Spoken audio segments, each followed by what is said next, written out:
مکمل پہیہ جام ہے. وہاں کے جتنے الیکٹڈ لوگ ہیں وہ سرکاری گاڑیوں پہ موو نہیں کر سکتے, 10 منٹ وہ پیدل نہیں چل سکتے.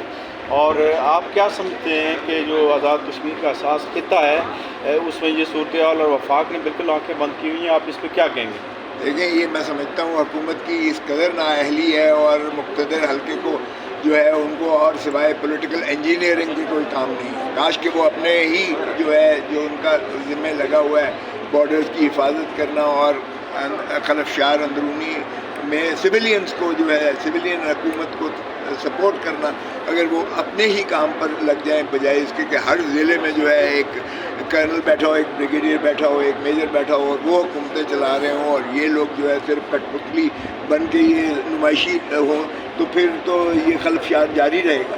اس لیے اگر آئین کے مطابق ہمارے ہر ادارہ جو ہے اپنے اپنے مخصوص انداز میں کام کرے تو ہی ہمارے معاملات ٹھیک ہو سکیں گے. ورنہ KPK کا بارڈر بھی جو ہے آپ کو تلاطم نظر آئے گا, اور آپ کو کشمیر میں جو تلاطم نظر آیا ہے وہ مودی کو تو اور زیادہ دشمنی کی ضرورت ہی نہیں ہے. اس کا مودی کی تو خود بخود جو ہے وہ کیمپین ہو رہی ہے, اور وہ جو ہمارا مقبوضہ کشمیر ہے اس میں وہ کہے گا دیکھو ان کا کیا اثر ہو رہا ہے. تو ہمارے لاکھوں جو ہے جانوں کے نذرانے جو کشمیریوں نے دیے ہیں ہم اس کو بھی زائل کر رہے ہیں, اور پاکستان کا جو حصہ جو کشمیر ہم کہتے ہیں بار بار, اس انداز سے تو ہم اپنے موقف کو بہت زیادہ نقصان پہنچا رہے ہیں. تو حکومت کو ہوش کے ناخن لینے چاہیے.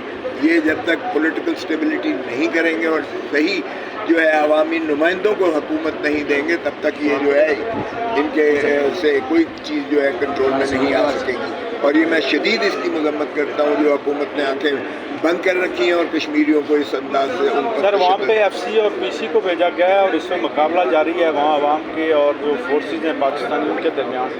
تو اس کا یہ کیا میسیج دینا چاہ رہے ہیں؟ آزاد کشمیر ایک پرامن خطہ تھا, تو وہاں پہ بلوچستان سے بھی بدتر صورتحال ہوتی جا رہی ہے. تو آپ ایک لائر کی حیثیت سے اور ایک بڑی پارٹی کے لیڈر کی حیثیت سے آپ کا کیا میسیج ہے کشمیریوں کے لیے؟ دیکھیں, کشمیریوں کے ساتھ ہیں ہم, کشمیریوں کے ساتھ ہمارے دل دھڑکتے ہیں. کشمیر کے بغیر پاکستان مکمل نہیں ہے. ہماری شاہرگ ہے کشمیر, ہم کشمیریوں کے بالکل ساتھ ہیں. ہم اس چیز کی مذمت کرتے ہیں جو بھی تشدد کر رہا ہے, لیکن وہ آنکھیں وہ ذرا دیکھیں کہ پاکستان کے عوام کے ساتھ بھی یہی اشر ہو رہا ہے جو بھی کر رہا ہے. لیکن یہ جو ہے کوئی چین اور سکون میں نہیں ہے. آپ دیکھیں کہ ہمارے ساتھ کیا ہو رہا ہے یہاں پاکستان میں. تو اس لیے جو بھی کر رہا ہے وہ پاکستان کا کوئی دوست نہیں ہو سکتا ہے, پاکستان کے ساتھ دشمنی کر رہا ہے. تو خدا را مشرقی پاکستان سے سبق سیکھیں.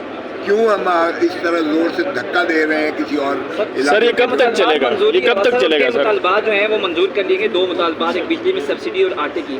اس کے باوجود بھی بھائی دیکھیں, بجلی ساری ادھر سے آتی ہے, ڈیم سارے ادھر سے آتے ہیں, پانی سارا ادھر سے آتا ہے, بجلی ساری ادھر سے آتی ہے, تو کیوں ان کو سبسڈی نہ دی جائے؟